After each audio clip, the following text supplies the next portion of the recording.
Nigeria's #1 man is out of the country. President Muhammadu Buhari arrived in New York for the high-level meetings of the 76th session of the United Nations General Assembly.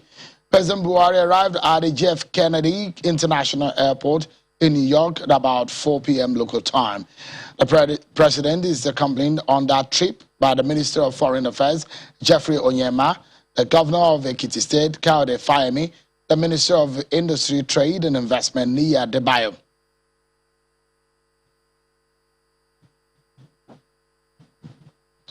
Let's get to talk about the benefits of this trip. But what are the issues that we'll be taking up tonight? President Buhari will be addressing the United General Assembly. What will he be saying to the Assembly? It will be presenting the Nigerian case, but what will that be? There will be some other sideline engagements. We'll get to know all of that tonight. But what is the bottom line of this conversation tonight? Nigerians want to know the benefits of the New York trip of President Muhammadu Buhari. Let's get talking, everyone, shall we? Mr. Femi Adesina, the President's advisor on media and publicity, he joins us from New York. Mr. Adesina, it's good to see you. Thank you so much for joining us tonight. We understand from the statement that was released by your office that the focus will be on the issue of building resilience and hope in a COVID-19 era, also rebuilding sustainable governance structure across the world. But let's get to know, when will President Buhari be addressing the UN General Assembly? Which of the days? Thank you. Good evening. The general debate opens officially tomorrow, Tuesday, from 9 a.m. But President Buhari will address the Assembly on Friday, September 24, and he will be #2 speaker on that day. So the president speaks on Friday. So that's about give and take. That may be around 11 a.m. or 10 a.m. Local time in New York, isn't it? Yes, about that time. Nigeria is 5 hours ahead. So I think the general debate will start about 9 a.m. daily. So if it opens at 9 a.m. on Friday, and our president is #2 speaker, and each speaker has 15 minutes, so about 10:30.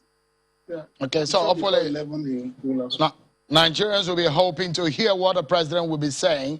That's perhaps going to be President Buhari's one of his public speaking in for a few weeks now. So we want to know, what would the president be telling the General Assembly?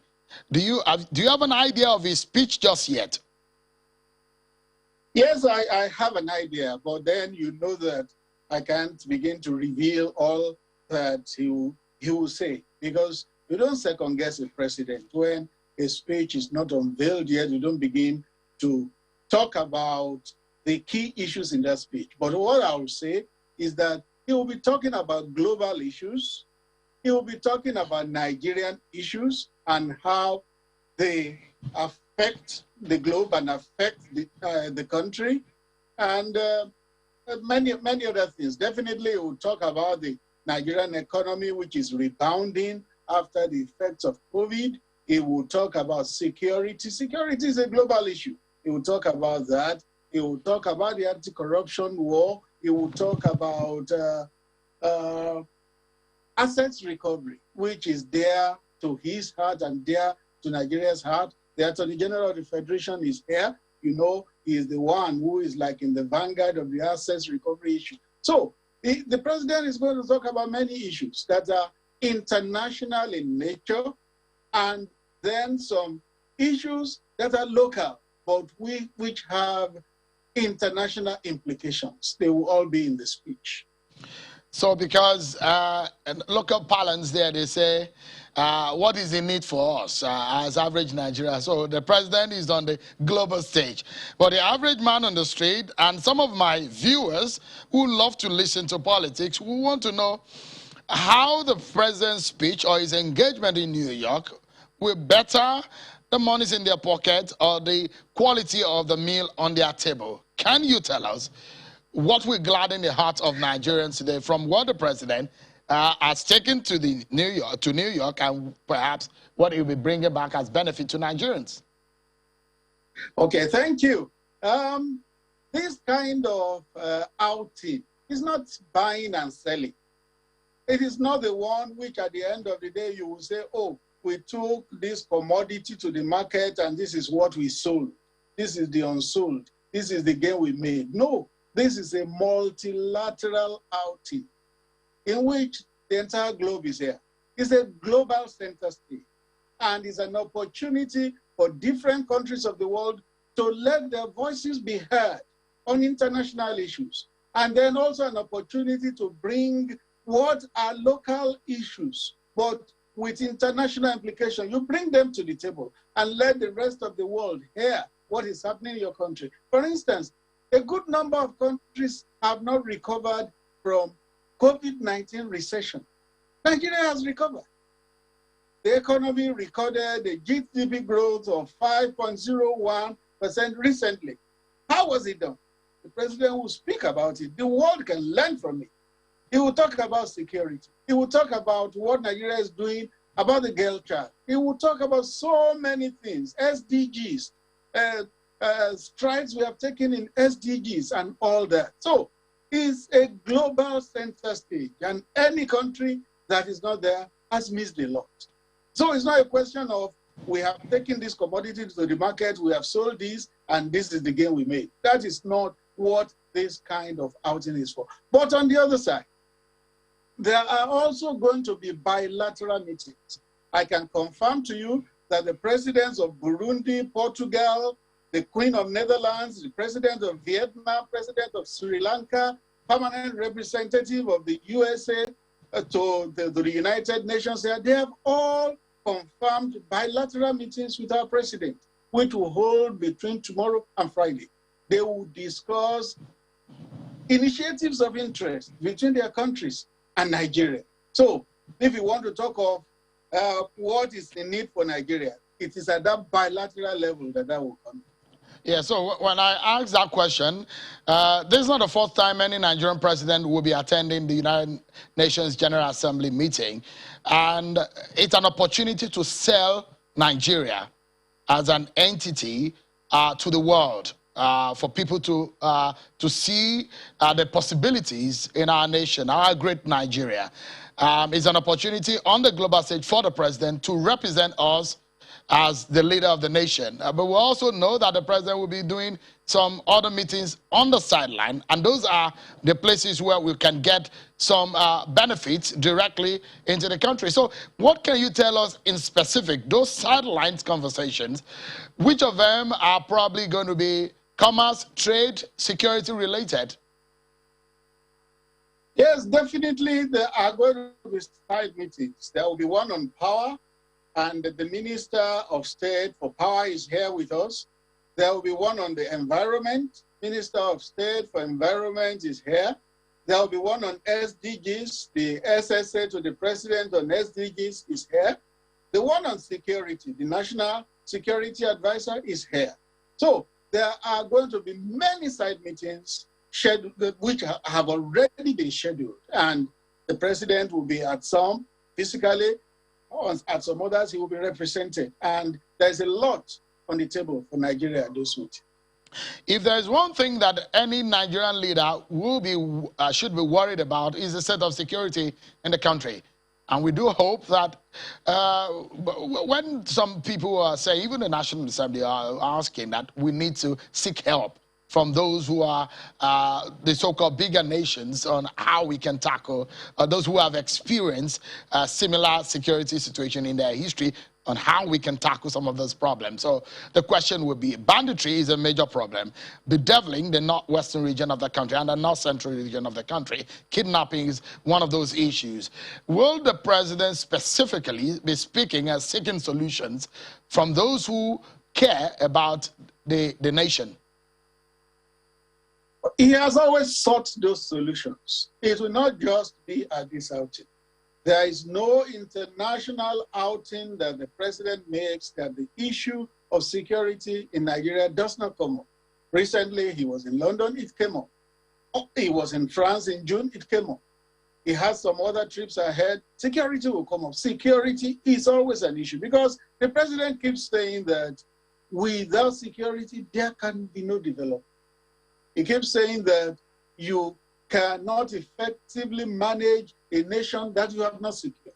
So security is #1 priority to him. So at opportunities like this, he usually uses it to talk with those who can help Nigeria in the areas of security. But that is not something you will canvass in the general debate.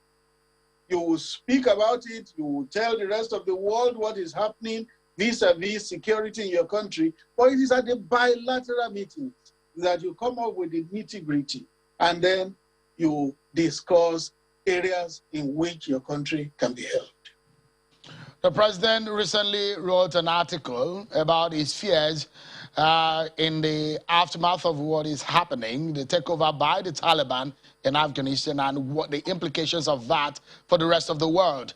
He voiced his frustrations about how things are going, and perhaps the way the West and some of the bigger countries are handling it, and perhaps what he thinks for the future, and also the position of Nigeria. It's not the first time the federal government will say there needs to be an exposure or to name and shame those who are backing or funding terror in Nigeria. The United Arab Emirates recently also came out, not the first time, but the second time that the federal cabinet in that country will come out to name names. 6 Nigerians were indicted in those funding terror globally. Will this kind of conversation also come up in terms of, because the issue of reparations, the issue of human rights, the issue of terror across the globe is one of the issues that will be raised at that meeting. Give us specifics in this regard. Yeah, thank you. Naming and shaming will not be the motive. Rather, bringing malefactors to justice will be it. Nigeria is not interested in naming and shaming anybody. Rather, it wants to bring them to justice. You will see that the United Arab Emirates has given some names, and the Attorney General of the Federation has responded to that matter, saying that in due course, all these people will have their dates in court. Rest assured that these people will be dragged before justice, and justice will have its way. Can you confirm to us if there is any kind of investigation in this respect? Oh yes, you don't take people before the courts without investigation having happened. I think even the EFCC chairman, Power, spoke about it recently. Investigations are going on at different levels. It will be at the level of the EFCC, it will be at the level of the National Intelligence Agency. All different security agencies will be working on it so that when those people eventually appear in court, that there will be what the lawyers call a prima facie case against them. You don't first call people before the courts and start looking for evidence against them later. No, the cases will be tied up before they appear in court. I know there are these other bilateral and multilateral meetings on the sidelines. Nigeria is also seeking ways to fix some of the deficit in the budget and also find some more monies. Would there be opportunities to seek borrowings from any nation of the world at that in New York by the president? And I know the mischief embedded in that question. You don't go to the UN to seek borrowings. And no, I said on the sideline. I'm not saying the president is going there and on the floor of the United General Assembly to seek for money. But as I said, at the sideline. Any borrowing that Nigeria does cannot be actuated until it goes to the National Assembly.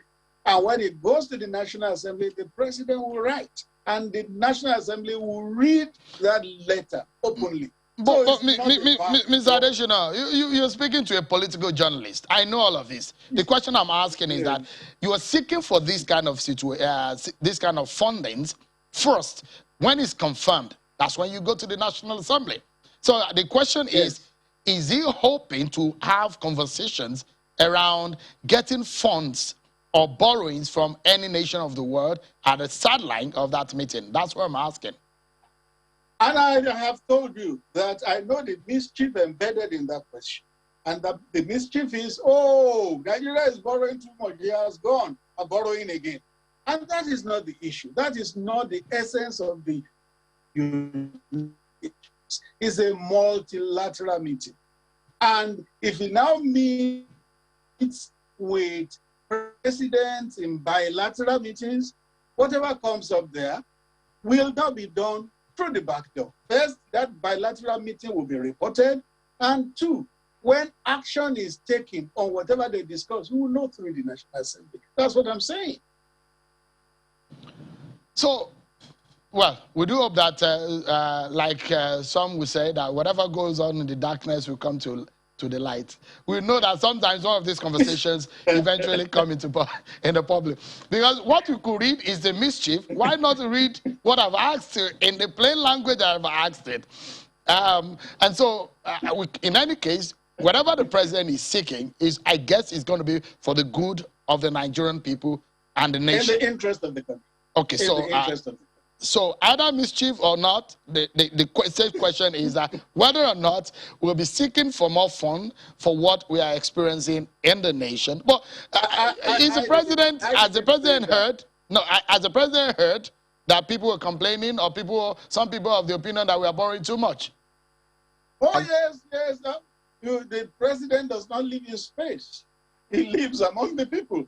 Many times at the federal executive meeting, executive council meeting, when issues of borrowing comes up, he talks about it. He says, yes, he knows that people say we are borrowing too much, but we are not borrowing to put in our pockets. We are borrowing for development. And that is the difference between this administration and perhaps others before it, who borrowed to steal, who borrowed to pocket, who borrowed to waste. This administration will borrow and use it for development. And you can see evidence of those borrowings and the salutary impact it has had on our national life, particularly this infrastructure. What about the notion that we're borrowing partly for consumption? And former President Olusegun Obasanjo said it is wasteful to borrow for consumption. I read what President Obasanjo said. And unless you want to give it that slant, he said clearly, when you borrow for development, there is nothing wrong in it. That is the purport of what the former president said. For anybody that wants to be mischievous or wants to be negative-minded will take it from a negative slant. But the essence of what the former president said was that there was nothing wrong in borrowing as long as it's for development. And one thing about this Buhari administration is that it borrows for development. And many times the Minister of Finance has come out to say that the extent of borrowing to Nigeria's GDP is tolerable because the GDP can accommodate the borrowing. Many times the Finance Minister has said it. If it begins to go beyond what the GDP can support, there will be a red flag and there will be caution. But for now, the position is that yes, it may be on the high side, but the GDP of the country can still accommodate it. So the question is that, is Mr. Adesina telling Nigerians tonight that not a kobo of what is being borrowed by the federal government goes into recurrent? That question will be for the finance minister. No, but that's the question. So if someone says that, look, if you're borrowing for consumption, it's wasteful. So the question is all the borrowings going into capital? The question is any part of that money going for recurrent expenditure? Before you borrow, yeah. Before you borrow, it must come to the Federal Executive Council meeting. It must be thoroughly discussed. If anything comes and is for consumption, I'm sure it will not sail through. Not at that meeting. It will not. Capital is what those borrowings are likely used for. What if there is a part of it that goes into recurrent, Mr. Adesina? Well, what matters is that... You're on national television tonight, Mr. Adesina. So I'm asking... Yeah, so... Likely, those borrowings are for capital. those borrowings are for capital, largely. But the finer details of it can come from the Minister for Finance. I know that if you want to borrow for consumption, if you want to borrow for expenditure, it will not likely sail through with Mr. President. Because you are a journalist of long years of practice, I won't push further because you know the implications of what I'm asking. Whether or not, Yes. and I don't want to drag you too far in that respect, but just know that Nigerians are monitoring what is being spent and the figures are there. I stand by what I've said, but the Minister for Finance, Budget and National Planning is the one that can give you the finer details. That's what I've said. But largely, those borrowings are for capital. I know you have a meeting afterwards, but yes. What is the response of Nigerians in New York and Nigerians there? How did they receive the president when he landed? Any reaction?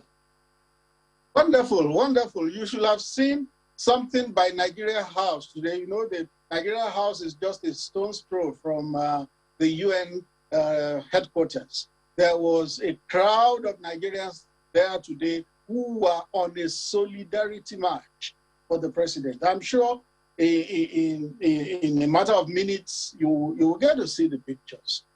There was a solidarity march for the president, which tells you that a lot of people know what is happening in Nigeria, people who are based there, and who know that the president is serving the country positively.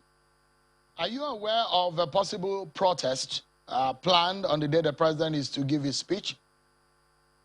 That will be in consonance with democracy. If people marched in support of the president today, if some other people are otherwise minded, democracy allows it. But how is the president handling some of these issues? For some people who say they are aggrieved, they're going to United Nations. Some people who are aggrieved, they're going there outside of the country, going to... How is the president handling these, the multiplicity of opinions from the country for those who feel left out of the equation or those who are aggrieved about what is happening in the country now that he's in New York? Is that kind of sensitivity, has it arisen in those conversations that you've had with him? That will always happen in any country of the world. Any country of the world. When the president visited the United Kingdom a couple of years back, and we went to 10 Downing Street, I think Theresa May was the prime minister then, you needed to see the number of protests that were happening at 10 Downing Street. Different groups carrying placards, different groups carrying placards, canvassing different kinds of political situations and developments. That was at 10 Downing Street, the seat of the British government. So it happens any part of the world. Democracy allows it. So President Buhari is not moved by those kind of protests and agitations? I would not say moved would not be the right word. Not distracted. Not distracted by those protests. He continues to do what he's doing. And a president that wants to make an impact as president of Nigeria, that is enough to distract you, that at the end of the day, no matter how long you spend, 4 years, 8 years, you'll get nothing done if you allow distraction to set. I wish you, your colleagues and members of cabinet, a fruitful stay in New York. Extend our greetings to the president also. And maybe at some point we can get to talk to him, and at least after the meeting. Thank you so much, Mr. Additioner. It's a pleasure having you tonight. Well, I can tell you that some things are cooking, and I'm sure channels will not be left. Thank you so much. I appreciate it. It's good to see you, Mr. Additioner. Let me allow you to go for your meeting that you have afterwards. Thank you so much. I appreciate it. Thank you.